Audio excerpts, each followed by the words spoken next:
Erev Tov, shalom à toutes, shalom à tous. On est très heureux, on se retrouve avec Midreshet Yehuda.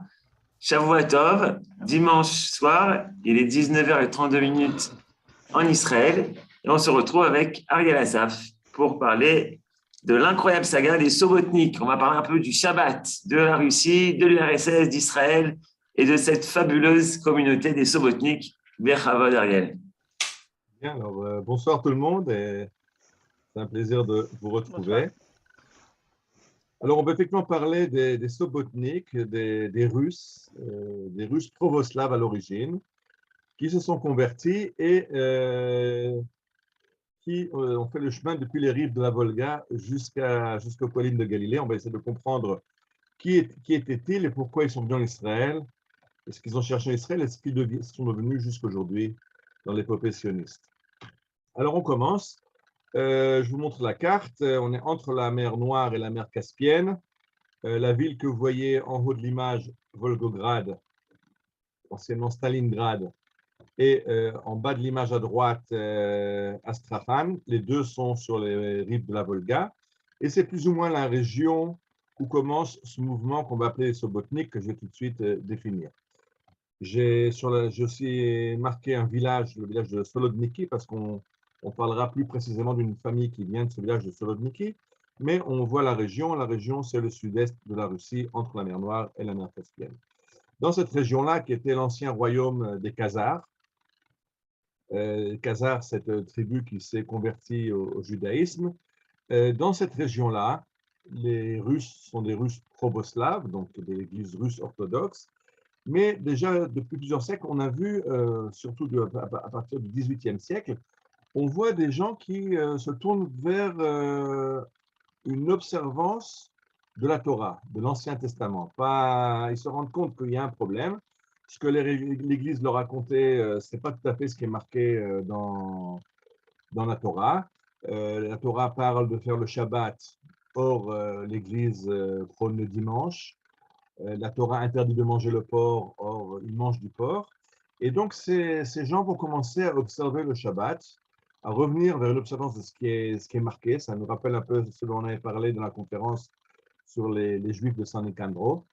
Les chrétiens qui se rendent compte qu'il y a une différence entre ce qu'on leur enseigne au catéchisme et ce qui est marqué dans la Torah et qui vient de la Torah. Alors, le Rav Birenbaum, que vous connaissez peut-être, qui fait le tour des communautés juives dans le monde, j'ai mis deux petits films. Un où on peut voir une mezouza qu'il a trouvée chez des Sobotnikim, donc c'est ces Russes provoslaves qui observent la Torah sans devenir juifs.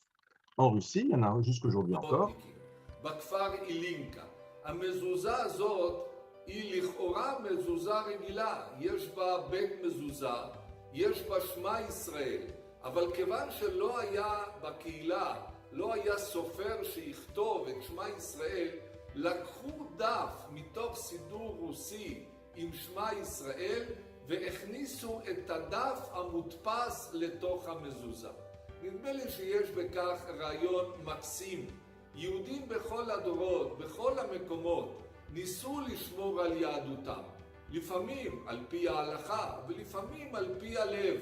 ולכן היהודים הסובוטניקים לקחו את הדף מתוך הסידור והרגישו צורך לשים מזוזה בפתח ביתם.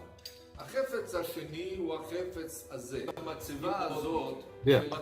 Donc, ce qu'on a vu, c'était des Sobotniks qui sont déjà devenus juifs et donc qui mettent des mezuzahs. Il y a des Sobotniks qui sont restés, ils ne sont pas devenus juifs, ils ne se sont pas convertis officiellement, mais ils ont bien sûr quitté l'église traditionnelle, l'église provoslave. Il faut comprendre que quand ils font ce processus de quitter l'église provoslave, ils ont un grand problème parce que en Russie, l'église c'est l'État c'est l'église. Et l'époque des tsars, Nicolas Ier, Alexandre II, Alexandre III, une époque qui va avoir beaucoup de pogroms, et vouloir devenir juif, c'est peut-être pas la meilleure époque pour devenir juif. Pogrom est un mot qui a été inventé en Russie justement dans ces époques-là pour définir cette attaque contre les juifs. Et donc, quitter l'église provoslave pour devenir juif, quelle idée.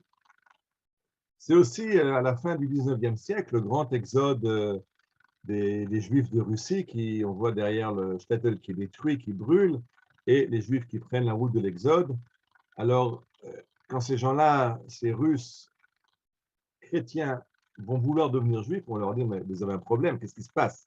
Qu'est-ce que vous cherchez? Alors, ils ont tous eu une révélation, chacun raconte une autre histoire. L'histoire que j'ai choisie là, c'est l'histoire de Shimon Matayov, qui explique qu'un beau jour, il a rêvé, dans son rêve, il voit un noble vieillard à la barbe blanche qui lui dit « Crois-tu dans l'Ancien Testament ?» Il dit « Bien sûr, quelle question ?» Alors, comment ça se fait que le texte dit que Dieu a créé le monde en 6 jours et se reposer le Shabbat? En russe, le Shabbat, c'est Sobbota. Et toi, tu fais dimanche. Et donc, il décide, à la suite de ce rêve, d'arrêter de faire le dimanche et de passer à l'observance du Shabbat. Ça va aller plus loin, il va dire, il y a aussi marqué qu'il faut faire la Brit Mila, il va faire la Brit Mila, bien sûr, sans anesthésie et sans Moël, comme il le comprend. Ça ne va pas plaire énormément au peuple de son village. Il y a encore d'autres familles, d'abord sa famille se joint à lui, d'autres familles se joignent aussi, et le peuple va faire intervenir le clergé, et finalement, on va leur dire, il y a 2 solutions. C'est ou vous revenez dans le giron de l'église, ou vous quittez le village, et ils sont expulsés du village. Il s'agit d'une histoire déjà assez tard, ça c'est dans les années 1890. Il y a eu des sobbotniks déjà avant, mais je fais cette histoire parce que c'est l'histoire qui nous intéresse. Ce sont ces sobbotniks de la fin du 19e qui vont arriver en Galilée. La famille Matayov arrivera à Kfar Tavor. Et donc, quand ils sont chassés du village, où aller? Ce sont des paysans, des agriculteurs qui ont tout travaillé leur terre. Où peut-on aller? Et arrive le second miracle, après le rêve, des marchands juifs qui sont venus dans le village acheter des peaux de renard et des peaux d'ours, se rendent compte qu'il y a du tirage dans le village. Et ils disent à Simeon, mais tu sais, des Juifs, ça existe, des gens qui font l'Ancien Testament, ça existe. Il y en a tout plein en Russie. Allez donc à Odessa et joignez-vous à la communauté juive. La communauté juive, elle existe, elle fait ce qui est marqué dans la Bible, et en plus, ils veulent retourner, les Juifs veulent retourner à Jérusalem, et vous pourriez retourner avec eux à Jérusalem. Donc, Simeon et ses amis vendent leurs biens, prennent le chemin d'Odessa, mais à Odessa, les Juifs ne veulent pas leur parler. C'est quoi ces gens-là? C'est en pleine période de pogrom. Est-ce que ce ne serait pas une provocation de la police tsariste qui essaye de faire des problèmes aux Juifs? Donc, on ne veut pas les convertir. Finalement, on comprend qu'ils sont sérieux. On va devoir faire ça de façon clandestine. Au bout de 2 ans, ils sont convertis au judaïsme. Et Chaim Kalderisky, qui est l'administrateur de YACA, Jewish Colonization Organization, l'organisation qui va prendre la suite du baron de Rothschild, va leur dire, c'est formidable, venez donc en Israël, j'ai besoin de vous comme agriculteurs pour enseigner l'agriculture aux Juifs qui, eux, n'y connaissent rien. Et donc, la famille Matayov et leurs amis vont prendre le chemin d'Eretz Israël en 1907. Je n'avais pas prévu, mais ce matin, je me suis rendu compte qu'on est en plein Shabbat Lech Lecha, où Dieu va dire à Abraham, Lech Lecha me'artzecha me'uladtecha, et Abraham va prendre le chemin de Ur Kasdim vers Eretz Israël. Et ça me ramène maintenant à une histoire sur laquelle je veux plus me concentrer, dans le village de Slodniki. Il y a, vous voyez, l'église du village de Slodniki. Vous voyez Slodniki sur la carte, c'est très près de Volgograd, sur la Volga. Et là-bas, il y a un sonneur de cloche qui s'appelle Rouven Korakin. Pardon, il s'appelle pas Rouven, il s'appelle Korakin, pardon, j'ai oublié son nom. Gapon Korakin, monsieur Korakin, qui est le sonneur de cloche de l'église. Et puis, un jour de Noël, il monte dans le clocher, il essaie de sonner cloche et il ne peut pas, il n'y arrive pas, les muscles sont coincés, il a des crampes partout, il redescend, il se calme, il lit quelques psaumes, il remonte, il n'arrive toujours pas à sonner les cloches, une 3e fois, et il comprend qu'il y a un problème, et il dira après qu'il a eu une vision, qu'il doit arrêter de sonner les cloches, et il doit aller vers le judaïsme, observer la Torah et monter en Eretz Israël. Donc vraiment l'Ech Lecha de ce monsieur Korakin dans le village de Slodniki, un petit village de la Russie. Alors voilà, ça c'est l'histoire qui est racontée. Je viens de le raconter, mais il va réussir à convaincre 37 familles d'aller avec lui. Ça fait 163 personnes, c'est déjà une grande caravane. Et lui ne prend pas la route d'Odessa, comme les Matsaïov dont on a parlé avant, mais lui cherche une conversion. Or, il va de village en village dans les petites villes autour de eux où se trouve une communauté juive. Et bien sûr, aucune communauté, aucun rabbin ne veut prendre sur lui de convertir ces gens-là. D'abord, bon, est-ce qu'ils sont sérieux? Il faut croire que dans la Russie de l'époque, si quelqu'un veut se convertir dans les années d'Alexandre II, c'est apparemment il le veut parce que c'est vraiment, il faut le vouloir à cette époque-là, vouloir se convertir au judaïsme. Mais personne ne veut prendre ce risque d'amener une calamité sur sa communauté, d'être accusé par la police secrète du tsar de convertir des Russes au judaïsme. Et ce qui va se passer, c'est que finalement, ils vont se diriger vers Kovno, en Lituanie. Juste pour regarder, ça c'est plus général, j'ai mis plusieurs citations sur les Sobotniks, pas seulement sur la famille Korakin dont je parle maintenant, que dans les années 80, il y a des congrégations de Sobotniks qui regardent la carte et qui commencent à parler sérieusement d'aller en Palestine. Le Mashiach va venir, il va aller chercher le Mashiach après 97, ce sera déjà Théodore Herzl. Et quand le mouvement sioniste va commencer, le mouvement de la Aliyah des Sobotniks va s'accélérer parce qu'ils comprennent que les Juifs reviennent. Il faut se presser maintenant d'aller en Eretz Israël avant qu'il n'y ait plus de terre, que toutes les terres soient achetées par les Juifs. Il faut rapidement se déplacer pour trouver des bonnes terres en Eretz Israël. En tout cas, oui. Il y a une question qui n'est pas très certains n'ont pas très bien compris. Qu'est-ce qui soudain attire ces gens vers le judaïsme? C'est que des visions et des rêves ou il y a quelque chose de plus…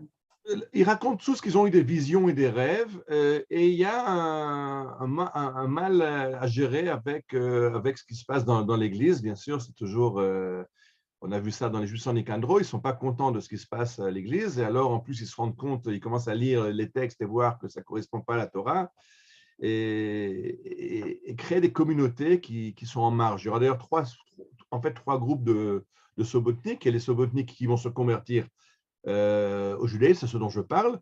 Il y a les Sobotniks qui sont devenus pratiquants de la Torah écrite, comme les Karaïtes, mais les Karaïtes, on les appelle les Sobotniks Karaïtes, mais ils n'ont rien à voir avec les Karaïtes. Les Karaïtes ne les acceptent pas comme juifs.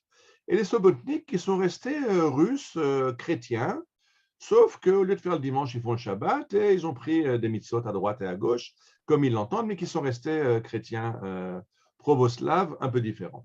Ok, merci. Il y a eu ces différents mouvements. Je n'ai pas fait d'études approfondies comment et pourquoi, à partir du XVIIe siècle, qu'est-ce qui s'est passé dans la société russe pour qu'il y ait ce mouvement-là. Enfin, je ne sais pas. En tout cas, nous revenons au village de Slodniki, où M. Kourakin a eu cette vision au moment où il sonnait les cloches, et ils vont faire un périple. Là, j'ai demandé à Google Maps quelle est la distance de Astrakhan, qui est la capitale régionale, jusqu'à Kovna, en Lituanie. C'est 2230 km qu'ils ont fait avec leur charrette, avec leur famille, 163 personnes. Pourquoi à Kovna? Parce qu'à Kovno se trouve un personnage très important, qui est le Rav Yitzhak Elchanan Spector, qui est un rabbin d'une stature de halacha impressionnante. C'est un des grands maîtres de sa génération au milieu du XIXe siècle. Et lui va prendre sur lui de convertir ces gens-là. Juste pour présenter en 2 mots Rabbi Yitzhak Elchanan Spector, la Yeshiva University à New York porte son nom. Et on est maintenant en année de Shemitah. On avait fait une conférence sur la Shemitah. Quand on a fait le Heter Amchira, ce permis de vendre la terre pour permettre aux agriculteurs de survivre à la Shemitah, qui était très problématique dans les premières années, aujourd'hui encore, on avait parlé des agriculteurs qui sont venus à Maskeret Batia, les rabbins qui ont signé le Heter Amchira, qui étaient Rav Yoshua Mikutna, le Rav Shmuel Moalivel, le Rav Shmuel Zanvil Klapish, ils avaient marqué dans leur Heter Mechira que ce Heter Mechira ne prendre ce permis de vendre la terre d'Eretz Israël pendant la Shemitah ne prendra effet que s'il est co-signé par Rabbi Yitzhak Elchanan de Kovno. Donc c'est quelqu'un d'une très grande stature ilchatique, c'est le maître de sa génération, et si lui prend sur lui de convertir ces gens, c'est une conversion. Personne ne peut douter de la sincérité de ces gens et de la validité de leur conversion, puisque c'est la plus grande sommité ilchatique de son époque qui les a convertis au judaïsme. Ils sont donc à Kovno, ils ont été convertis au judaïsme et arrivent à Kovno deux activistes sionistes. Vous le voyez dans les images, à droite Meir Dizengoff, futur maire fondateur de Tel Aviv, à gauche le docteur Hillel Yoffe, docteur à Zichron Yaakov, grand lutteur contre la malaria, etc. Et ces deux activistes sionistes sont en Lituanie pour encourager les Juifs à faire leur alia, à monter en Eretz Israël. Et ce monsieur Korakin assiste à ces meetings, il entend tout le temps Jérusalem, Jérusalem, allez en Israël. Et si les Juifs sont un petit peu durs à bouger, lui dit, ben, nous on est prêts, on veut y aller. Et donc ça va être très important de nouveau parce qu'il voit le potentiel qu'il y a, les activistes sionistes voient le potentiel dans le fait de prendre des Juifs maintenant, puisqu'ils sont Juifs à part entière, mais qui sont agriculteurs de naissance, qui connaissent le travail de la terre et qui pourront développer ces villages agricoles qu'on est en train de construire en Eretz Israël avec des gens pleins de bonne volonté, mais avec aucune connaissance de l'agriculture moderne. Et donc, à la fin, il y a une citation là. Rabbi Yitzhak Elchanan Spector dit à Dubrovin, ça fait 2 semaines que chaque semaine tu viens chez moi à la maison rencontrer mes invités. Il s'agit de Dizengoff et Hillel Yoffe qui logent chez le Rav Spector. On est devenus amis et vous êtes maintenant mes invités à venir chez moi quand vous voulez. Ma porte vous est ouverte. Et finalement, ils vont eux choisir de partir vers Eretz Israël. Alors, comment aller en Eretz Israël? À l'époque, les Turcs ottomans qui gèrent le pays d'Eretz Israël, la Palestine de l'époque, ne voient pas d'un bon œil l'arrivée de Juifs qui sont en train d'acheter des terrains, de créer des villages agricoles. Et qu'est-ce qu'ils veulent ces Juifs? Et les Russes commencent, pardon, les Turcs ottomans commencent à limiter un petit peu, à mettre des bâtons dans les roues aux Juifs qui viennent. Et donc, c'est difficile d'arriver. On peut arriver avec un visa de touriste, mais c'est dur de venir s'installer en Eretz Israël pour un Juif. Mais alors, on se rappelle que c'est formidable. Ces gens-là, les Russes ne savent pas qu'ils se sont convertis. Ce sont donc des chrétiens pravoslaves. Or, à l'époque, on parle de plusieurs dizaines de milliers de chrétiens russes qui viennent chaque année en pèlerinage à Jérusalem. Vous connaissez tous ce bâtiment, la Chatzer Sergei Migrash Harussim à Jérusalem.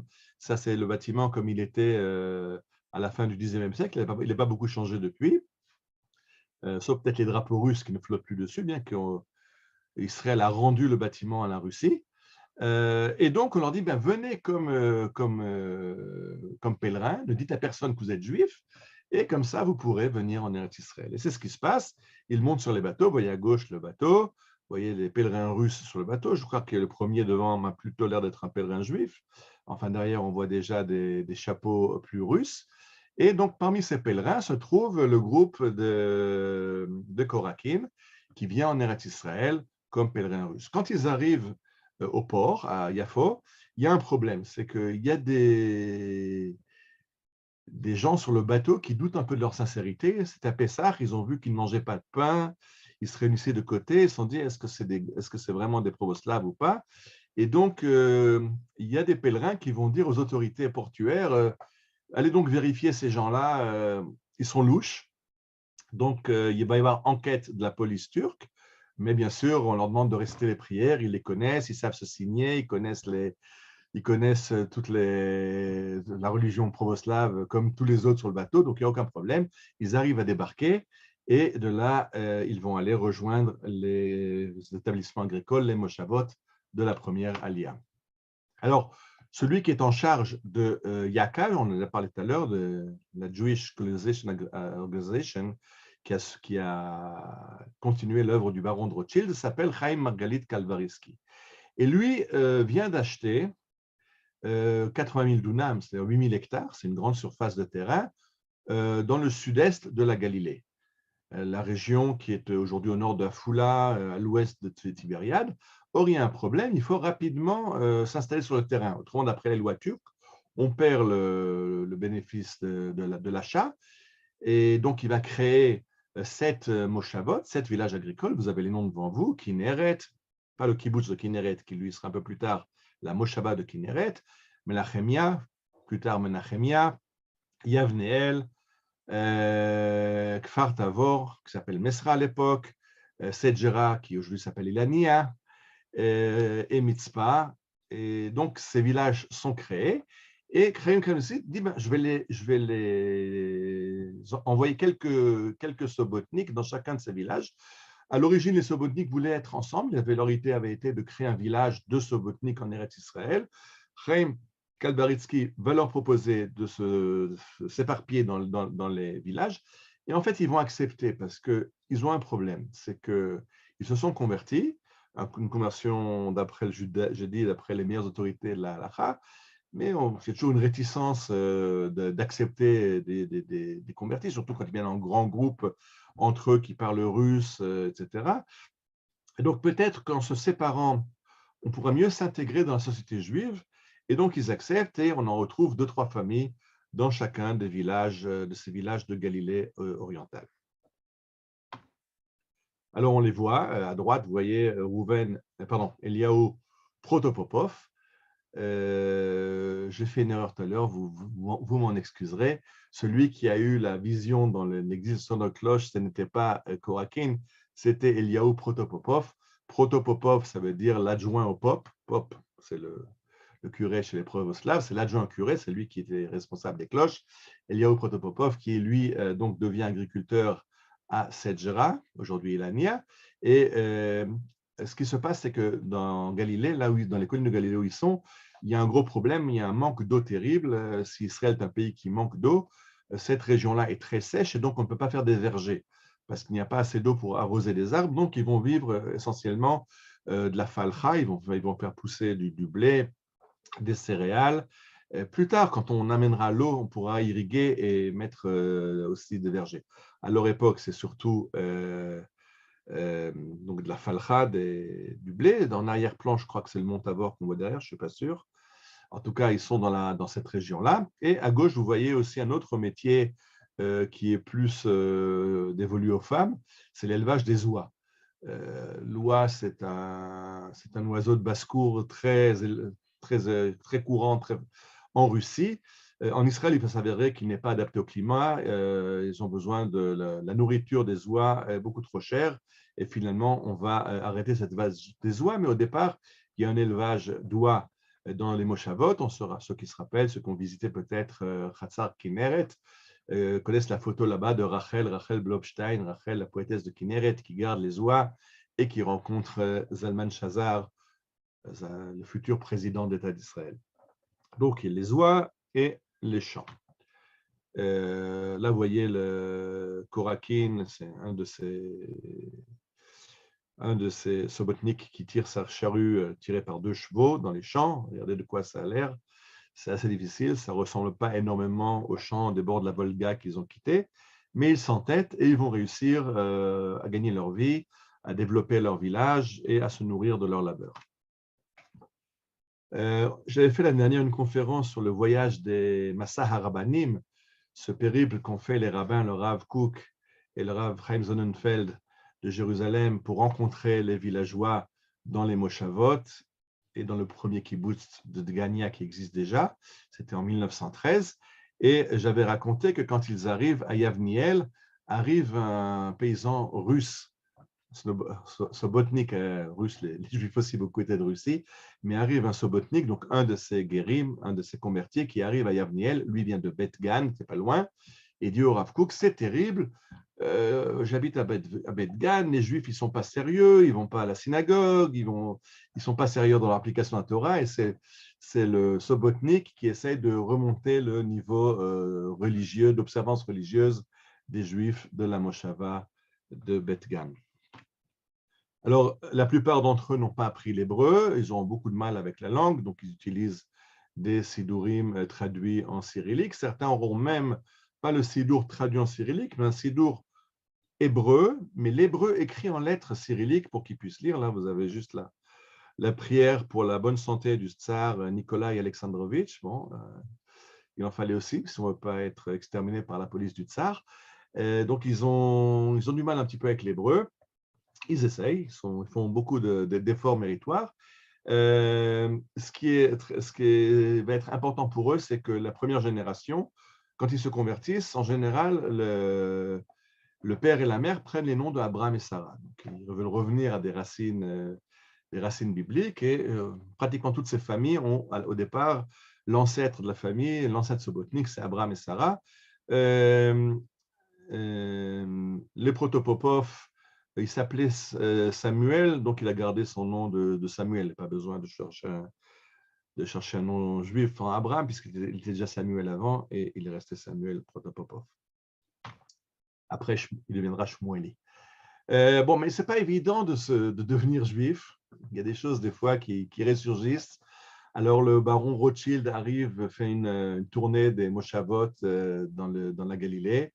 Et Madame Medveyev est tellement émue de voir le baron et Madame la baronne en visite qu'elle se signe devant eux, fait le signe de croix. Le baron n'a pas tout à fait compris ce qui se passait, mais bon, ça s'est ressorti.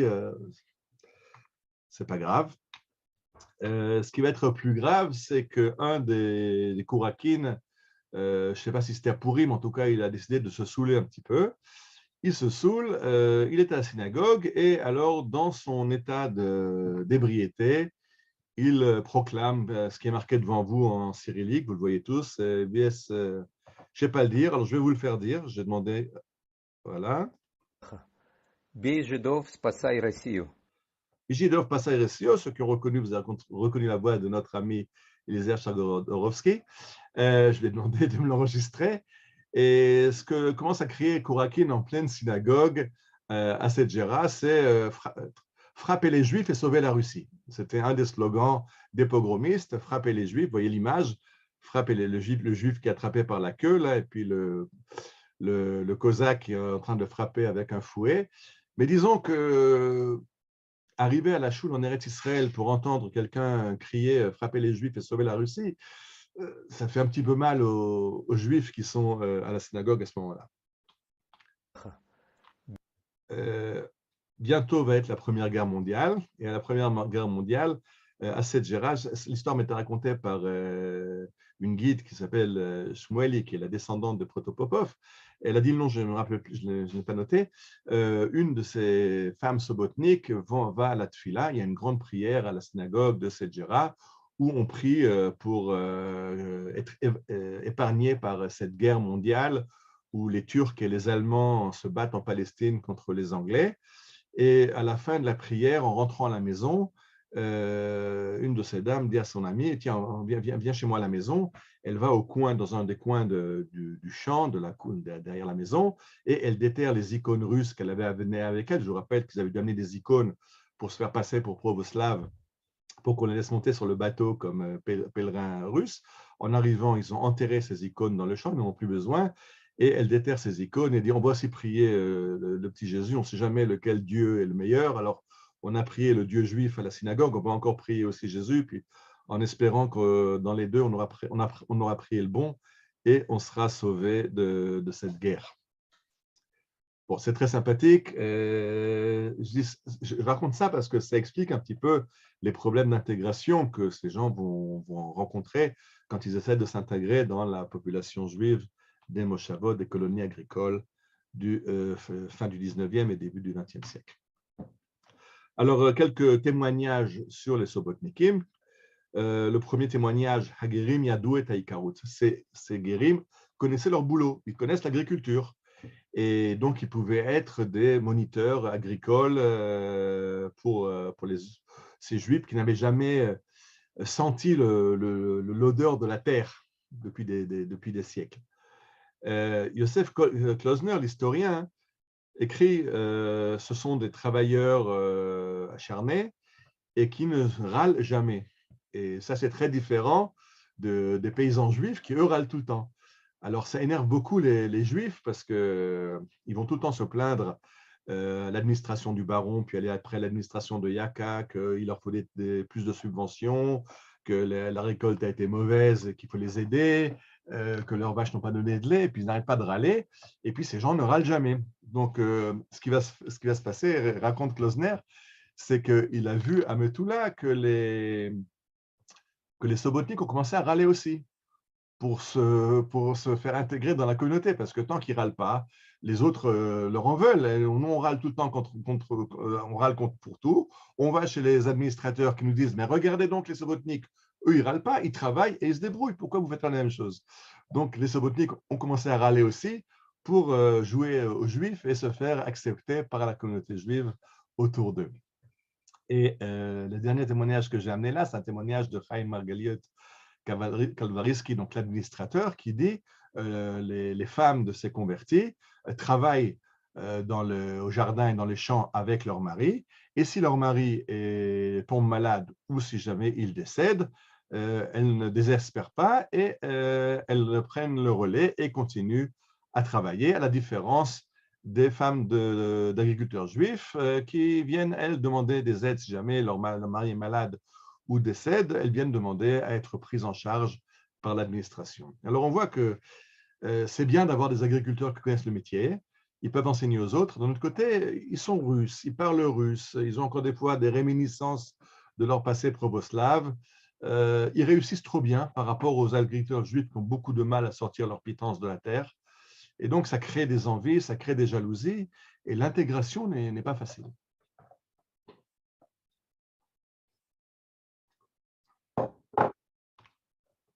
Alors là, vous voyez donc une de ces Sobotniki avec son enfant. Et à droite, vous voyez la guide dont j'ai parlé, Esther Shmueli Protopopov. Aujourd'hui, elle est Shmueli Stepman, mais d'origine, c'est l'arrière-petite-fille de Protopopov qui est venue à Sedgera. On va écouter ce qu'elle nous raconte. היינו נוצרים והתגיירנו ובאנו לארץ. אצלנו במשפחות שלנו נותנים שמות לאמא ואבא כמו שמות של אמא ואבא של עם יהודי. Alors, c'est ce que je disais tout à l'heure, c'est que ils se sont convertis et donc les parents prennent le nom d'Abraham et Sarah comme les ancêtres du peuple juif. Ça, c'est chez elle, dans sa ferme, où elle reçoit des groupes et elle raconte, je vous invite à, si vous passez à Sedgera, Ilania, prenez rendez-vous chez Esther Shmueli et elle vous le racontera. Elle est guide, elle est actrice, elle vous fera aussi des petits sketchs sur la vie des Sobotniks. Et en dessous, j'ai mis un témoignage de Avraham Kourakin. Donc, j'ai dit Avraham, c'est toujours Avraham et Sarah sont les premiers. Donc, dans la famille Kourakin, Avraham Kourakin va dire « J'ai tout fait pour essayer de m'intégrer, de devenir juif et m'intégrer à la société juive. J'essaye, je fais mon possible d'accomplir toutes les mitzvot. J'ai appris par cœur, je connais par cœur toute la Bible. Mais je ne suis pas considéré comme un juif à part entière. Ce qui me console, c'est que mes enfants, qui eux se marieront avec des juifs de naissance, auront dans leurs veines du sang d'Abraham Avinu. » Donc il dit, c'est vrai, je pense que c'est quelque chose que des Olim Hadashim peuvent comprendre. C'est toujours problématique de devenir israélien, même si on est juif, mais on est français, on reste entre... Là, on fait des conférences en français pour les francophones à Jérusalem ou en Israël, parce qu'au départ, on reste avec le bagage qu'on a amené de la galoute, et on a du mal à rentrer de plein pied dans la société israélienne. C'est encore plus compliqué quand il s'agit des Sobotniks, qui étaient des Russes proboslaves. Je passe à une autre famille, la famille Dubrovin. La famille Dubrovin qui, elle, s'est installée à Yesud HaMa'ala, à côté, au bord du lac de Choula, dans la haute vallée du Jourdain. Et eux, ils arrivent en 1909, ils achètent 650 dunams, ils ont amené du matériel agricole. D'ailleurs, le père va retourner en Russie acheter du matériel qui correspond à ce dont il a besoin et vont être une grande réussite agricole à Yesud HaMa'ala. Voilà à gauche leur ferme, la ferme construite par les Dubrovin. Ce que vous voyez à gauche de l'image, au centre de l'image plutôt, c'est le puits, un puits à Antilles qui fonctionne encore aujourd'hui, qui va chercher l'eau dans la nappe phréatique, puisqu'on est dans la vallée du Choula, et il y a beaucoup d'eau dans une nappe phréatique pas très profonde, et ils vont réussir à bien développer leur ferme. Aujourd'hui, leur ferme est un musée d'État, puisque le dernier Dubrovin a offert, Yitzhak Kourakin, a offert sa ferme pour raconter l'histoire. Juste c'est un musée, il y a aussi un restaurant, donc on peut venir faire manger là-bas, faire une bar mitzvah, une bat mitzvah, ou visiter la ferme de Dubrovin qui raconte l'histoire de ces gens qui sont venus au bord du Choula.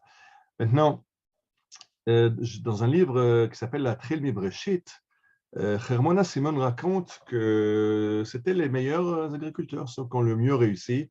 Leurs poules avaient pondaient énormément d'œufs, leurs oies étaient bien grasses, leurs chevaux avaient le poil lustré, alors que chez les paysans juifs, les animaux mouraient de temps en temps, les vaches ne produisaient pas tellement de lait, les légumes étaient assez minables.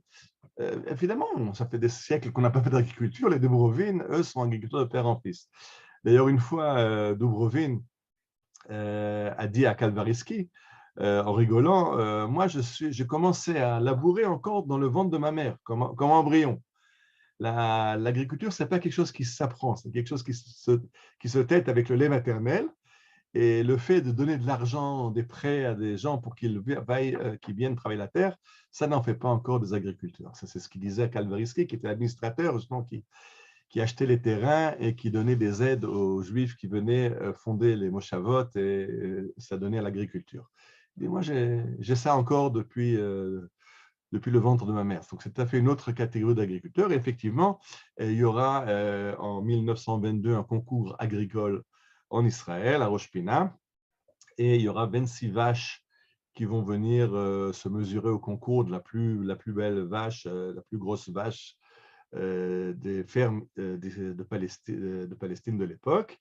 Et Dubrovin, qui est le numéro 14, amène sa vache, et quand elle monte sur la balance se déglingue, tous les ressorts partent dans tous les... Elle était beaucoup trop lourde. Et donc, on ne sait pas combien elle pesait, mais il a gagné le concours agricole de la plus belle vache. Ce n'est pas lui sur la photo, c'est... Je crois que c'est Kourakim sur la photo. Enfin, ce n'est pas important. J'ai amené la photo pour la vache pour raconter l'histoire de la plus grosse vache. Effectivement, elle était chez les Sobotniks et pas chez les agriculteurs juifs. Et un autre témoignage que raconte quelqu'un qui voyait Dubrovin, qui allait chaque matin travailler dans son champ, je vous lis en hébreu, qui Yoav netzar balichato basadot atiras, pores yadav letzdadim, umodel ribono shel olam shezika oto bet mishparto liot ovdei adama yehudim be'eretz brucha zot. Donc il voyait le matin, c'est un autre agriculteur, un agriculteur juif, qui voit le matin Yoav Dubrovin qui va dans les champs, et en train de marcher dans son champ de maïs, il s'arrête, il tend les bras vers le ciel et remercie Dieu d'avoir eu la chance, le mérite d'être juif et de pouvoir travailler cette terre bénie par Dieu. Ça, c'est la ferme comme elle est aujourd'hui. Donc ça, c'est le musée, c'est le bâtiment musée qui raconte l'histoire.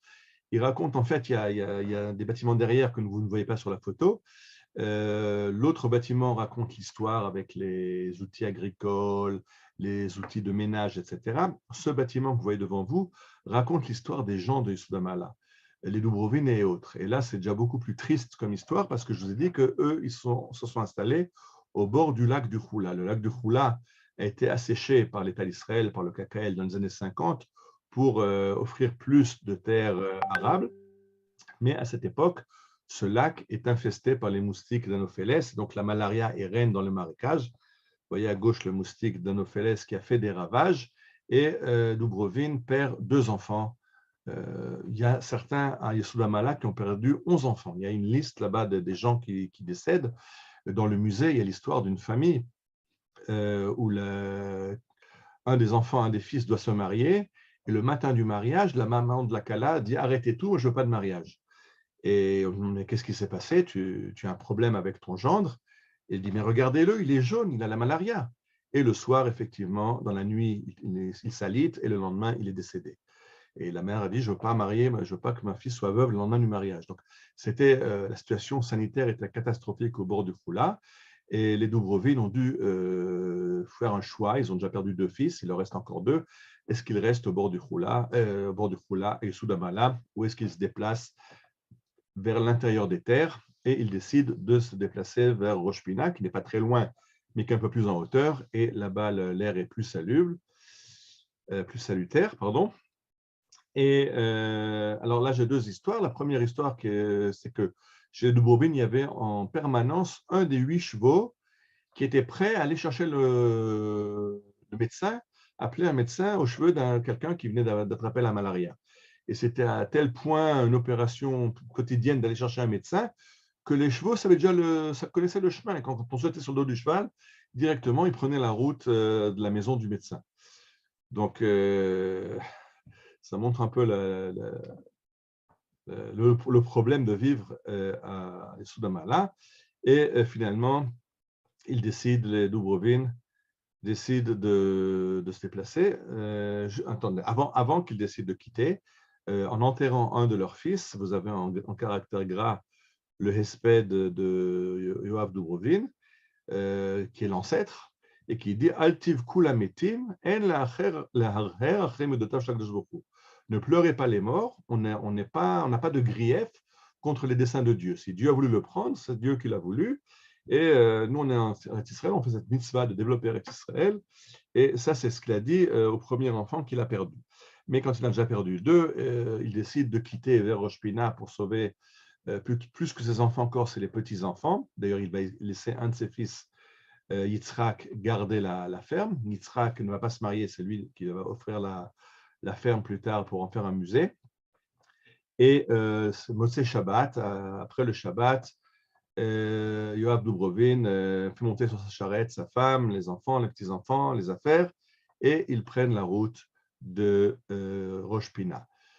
Quand ils passent devant la choule de Yesud-Amala, il y a justement une étude, un cours de Gemara qui se fait le Motzei Shabbat, et ils décident, les gens, il y a un enfant qui voit les Dubrovin en train de partir et qui appelle, regardez, les Dubrovin s'en vont, et les gens sortent de la choule et les invitent Dubrovin à prendre congé et à venir dans la synagogue.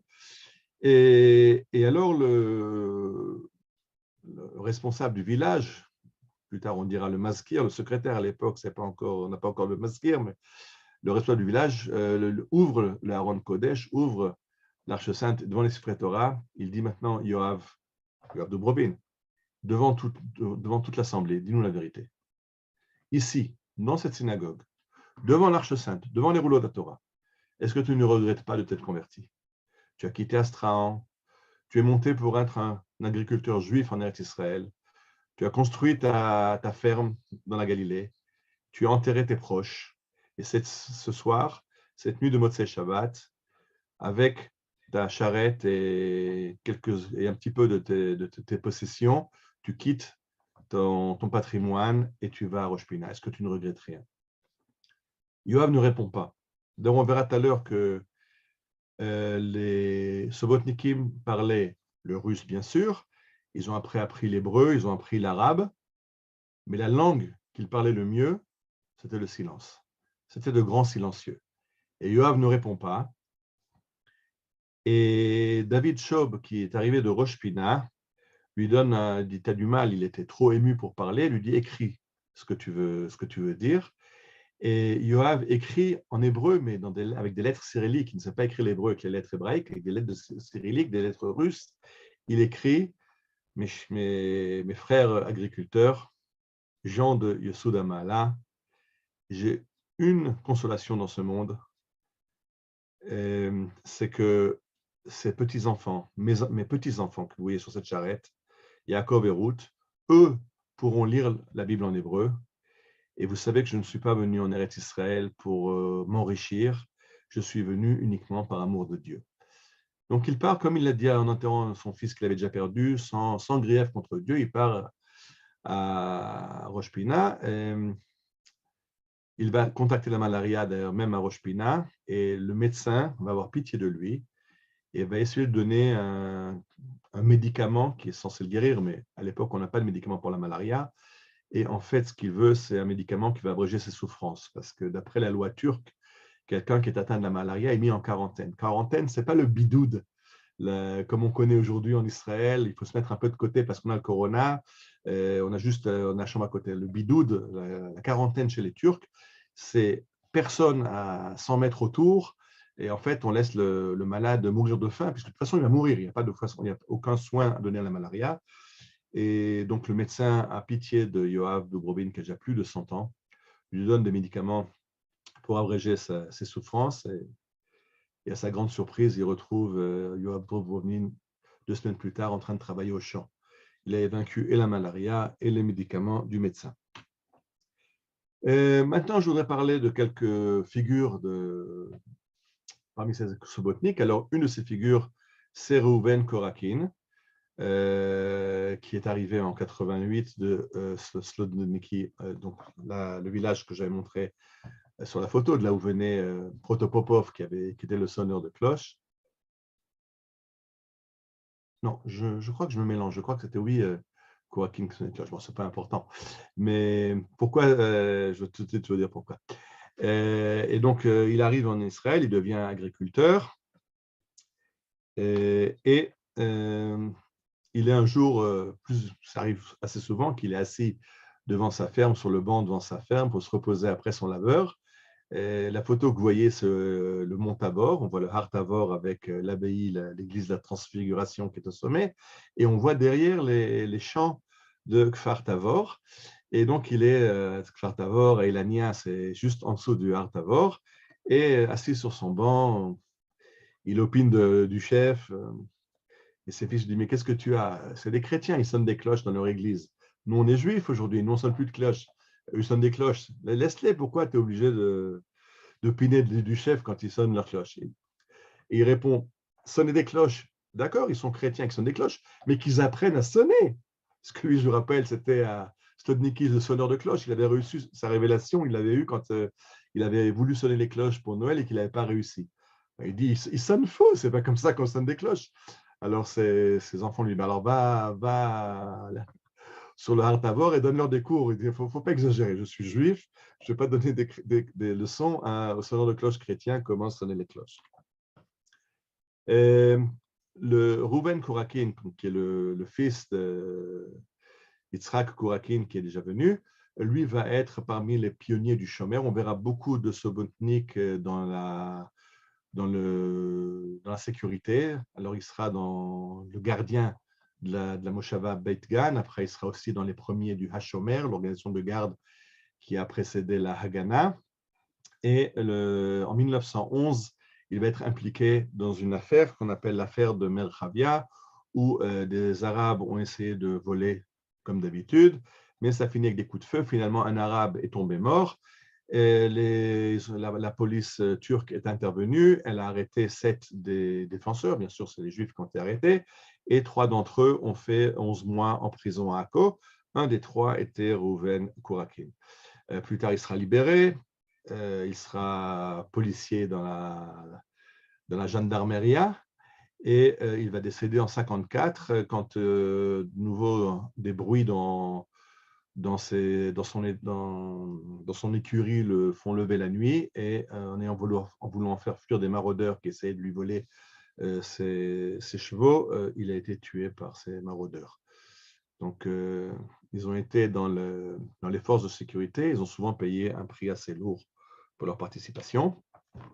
Son petit-fils, Yossi Korakin, était lieutenant-colonel et il est mort dans le Asson HaShayetet. C'était la grande catastrophe dans une opération de Tzahal au Liban, où la Shayetet, donc les commandos de marine, ont débarqué au Liban, mais ont été accueillis par un feu nourri des terroristes et ont laissé 13 tués sur le terrain. Ce que vous voyez dans l'image, c'est à gauche la photo de Yossi Korakin et à droite, une des Andartaot. Il y a plusieurs monuments qui ont été érigés à la mémoire des 13 soldats de la Shayetet, une des commandos de marine, donc, et un de ces monuments est sous-marin. Donc, on peut le voir qu'en allant en plongée sous-marine, vous voyez dans l'image un plongeur, et sous la surface, sur le sol marin, vous voyez 13 plaques avec le drapeau d'Israël.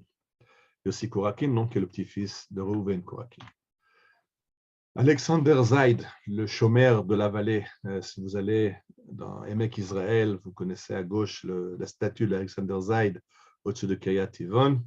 Alexander Zaid, qui était un des premiers membres du Hashomer et responsable de la sécurité des villages de la vallée d'Israël. Il y a un témoignage que vous avez mis ici, un témoignage de Yitzhak Ben Tzvi, futur président d'Israël, qui dit « Zaid est venu de Sibérie. Quand on le voit, grand, blond, les yeux bleus, on comprend d'où il vient. Mais mais quand on le voit, il se dégage de lui on comprend, je suis là et je ne bougerai pas. Donc ça, c'était les Sobotniks. C'est ce que je voulais raconter, c'est leur participation, d'avoir été agriculteurs, d'avoir enseigné l'agriculture aux agriculteurs juifs, d'avoir été parmi les premiers dans les forces de défense d'Israël. Et il y en a beaucoup d'autres, j'en ai pris encore un, Yosef Eliel, qui est tombé au Beaufort dans la guerre du Liban, qui était de nouveau le petit-fils d'un Sobotnik. Beaucoup a été dit sur Rafoul, l'ancien général en chef, et Arik Sharon, ancien ministre de la Défense, comme quoi ils auraient été Sobotnik. Ce n'est pas fondé. Ce qui se passe, c'est que Rafoul n'était pas descendant de Sobotnik, mais il était descendant de Kantonistim. Kantonistim, c'est ces enfants juifs qui ont été kidnappés par les soldats du Tsar pour être formés au métier de soldat, servir pendant 25 ans dans l'armée tsariste. Peut-être l'occasion d'en faire une conférence sur les kantonistim, les cantonistes, mais pas Sobotnik. Je les ai mis parce que ces deux noms reviennent souvent quand on veut parler de la contribution des Sobotnik aux forces de sécurité, aux forces de défense d'Israël. Alors on cite Rafoul et Sharon, mais ils n'étaient pas Sobotnik.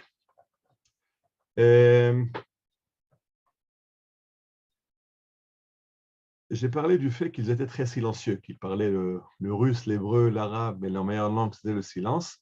Un des Kourakin, un des descendants, raconte qu'une fois, en fouillant dans le grenier, il a trouvé une liasse de documents. Il demande à son grand-père, Pépé, c'est quoi ces documents?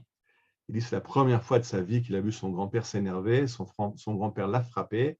Il a pris les documents, est allé dans le jardin, a fait un feu et a tout brûlé. Et c'est tout à fait l'histoire des Sobotniks qui ont voulu étouffer cette histoire, parce qu'ils voulaient tellement être juifs, il ne fallait surtout pas mettre en avant le fait qu'ils avaient été convertis, pas qu'on commence à poser des questions, est-ce qu'ils ont été convertis sérieusement, pas sérieusement. Bon, on a parlé du groupe qui est parti de Slodniki, qui a été converti par le Rav Elchanan Spector. Eux, il n'y a aucun problème. D'autres ont été convertis par d'autres Batédines, plus ou moins sérieusement. Certains sont même venus en Israël en faisant le Shabbat sans être passés entièrement par une conversion. Il y a toutes sortes de rumeurs. Donc, on ne voulait pas raconter. Ils ont décidé de garder le silence sur leur passé. Et quand le petit-fils a trouvé les papiers, les documents en russe, il les a tout simplement détruits. Et cette guide, dont j'ai déjà parlé, Esther Stefman Shmueli, dit qu'ils étaient totalement silencieux sur le côté. Sur cette histoire, ils ne voulaient pas en raconter. Il ne voulait rien raconter. Et ces enfants de Sobotnik, petits-enfants, arrière-petits-enfants de Sobotnik, ont décidé il y a quelques années de faire un pèlerinage sur les lieux d'où sont venus leurs ancêtres, donc sur les bords de la Volga. Et ils arrivent à Slodniki et ils ont trouvé, dans l'image d'en haut, cette église du village, qui est l'église où l'arrière-grand-père a sonné les cloches et a eu sa révélation. Entre-temps, ils sont retournés faire un deuxième voyage de mémoire et là-bas, ils ont retrouvé l'église qui a été entièrement rénovée. Vous voyez en face l'église comme elle est aujourd'hui à Slodniki. Mais Esther Shmueli, qui a été l'organisatrice de ce voyage, raconte que quand elle a créé, elle a d'abord fait une réunion. Elle a essayé de réunir à Sedgera tous les descendants de Sobotnik qu'elle a pu trouver pour faire une réunion et pour proposer ce voyage de mémoire vers les bords de la Volga. Et certains l'ont dit, laisse tomber, il est beaucoup trop tôt. Dans quelques générations, on pourra. Maintenant, on ne peut pas encore. Et je vous rappelle, quand j'avais fait la conférence sur le juif de San Nicandro, il y avait le même problème. J'avais ramené une interview d'un de ces juifs San Nicandro en Israël qui a dit, laissez tomber, ne m'interviewez pas, parce qu'après, le rabbinat va se réveiller, ils vont commencer à demander, est-ce que je suis vraiment juif, est-ce que ma conversion était correcte, totale. Et donc, il y a cette volonté de devenir juif, de s'intégrer. On est ici, on est agriculteur, on est à l'armée, aujourd'hui on fait dans tous les domaines, mais il ne faut pas trop parler de cette histoire pour ne pas ouvrir cette boîte de Pandore qu'on pose des questions, qui sont les Sobotniks. C'est pour ça peut-être que jusqu'aujourd'hui, vous n'avez pas entendu parler de ces Sobotniks. Ils n'ont pas été intéressés à diffuser leur histoire. Maintenant, ça commence à sortir un peu plus. Il y a des recherches qui ont été faites, des livres qui sont écrits. Et pendant longtemps, c'était une histoire qui était connue dans les familles de Sobotnik, mais qui n'était pas racontée à l'extérieur. Et j'ai terminé par cette image d'un article de Esther Shmoli-Stepman, et je me suis beaucoup aidé de ce qu'elle nous a raconté dans la visite chez elle. Et si vous êtes en Galilée, invitez-vous chez elle pour qu'elle vous fasse découvrir l'histoire des Sobotnik. Voilà, alors j'ai fini pour ce diaporama. Il nous reste juste quelques minutes pour des questions avant la suite de votre programme pour la soirée. Toda Rabba, merci beaucoup Ariel. Passionnant, et puis tu as ramené beaucoup d'anecdotes. Ça nous a fait vraiment vivre le sujet des Sobotnik. Si vous avez des questions, c'est le moment, chers amis.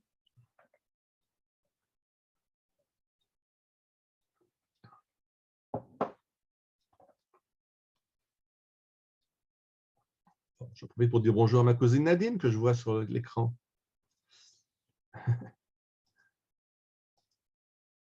OK, hein, s'il n'y a pas de questions, alors à une prochaine fois. Et... Merci beaucoup Ariel. Bonne Toda année. Rabba. Kol Tov, Shalom.